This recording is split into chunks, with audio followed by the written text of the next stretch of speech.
Bonsoir à tous, voici les titres de l'actualité d'ici que nous détaillerons dans quelques minutes. Un débat tendu mais constructif autour du loup ce midi sur l'antenne de d'ici TV. D'un côté, il y avait la FDSEA, de l'autre, la SAPN. Les meilleurs moments à retrouver au cours du journal. Du nouveau pour la résidence de la Grande Autane à Orsières. Cette résidence de tourisme fermée, véritable cauchemar pour 64 investisseurs qui ne touchent plus aucun loyer sur leur appartement depuis 5 ans. Une résidence truffée de contrefaçons et dont les entreprises chargées de la construction ont fait faillite. Après 5 ans de combat judiciaire, une nouvelle expertise a eu lieu ce lundi dans la résidence avec quelques avancées. On y revient au cours du journal. L'info de ce soir, c'est la neige qui est tombée cette nuit. On ne l'attendait que demain soir et pourtant 3 à 5 cm de poudreuse sont tombés, ce qui a surpris les automobilistes. Regardez ces images tournées ce matin à Guillestre. Enfin, une première à succès à l'occasion des 40 ans du Parc national des Écrins. La salle Le Royal de Gap accueillait la première projection du film Écrin de vie. La salle était comble aux 2 séances. Johan Perrier et Mathieu Lelay, les 2 réalisateurs, étaient présents. Ils sont allés à la rencontre du public à la fin du film. Ils ont tenu à rappeler que même si c'est une commande institutionnelle, ils sont restés très libres et ont pu mettre de leur âme dans la réalisation de ce film. Écoutez Johan Perrier. Il y a eu une envie du parc de faire ce film-là. Donc ils ont lancé un appel d'offres. Je pense que c'est une envie d'avoir, pour l'occasion des 40 ans aussi, un beau film.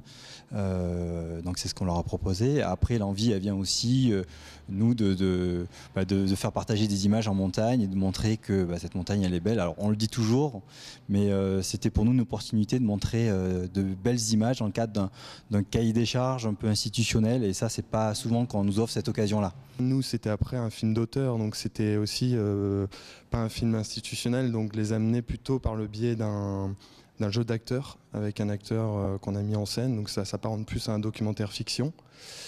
Et du coup, chaque thématique est abordée dans le film de manière un peu plus subtile, disons.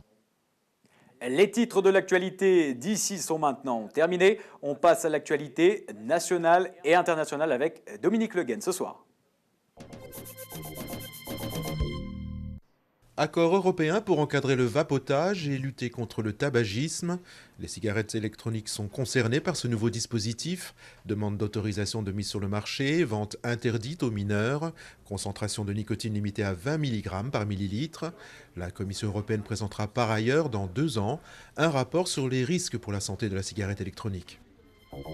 Pour les 20 ans de la Constitution, les députés russes ont adopté une loi d'amnistie, une loi dont pourrait bénéficier le groupe contestataire Pussy Riot ainsi que les militants de Greenpeace.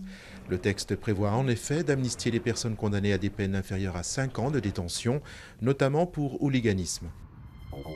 Bras de fer à la tête de l'exécutif en Centrafrique, le président Michel Djotodia et son premier ministre Nicolas Tiangaye devaient se rencontrer en présence de médiateurs africains. Dans le domaine militaire, l'Allemagne et le Royaume-Uni réfléchissent à rejoindre les troupes françaises et la force africaine.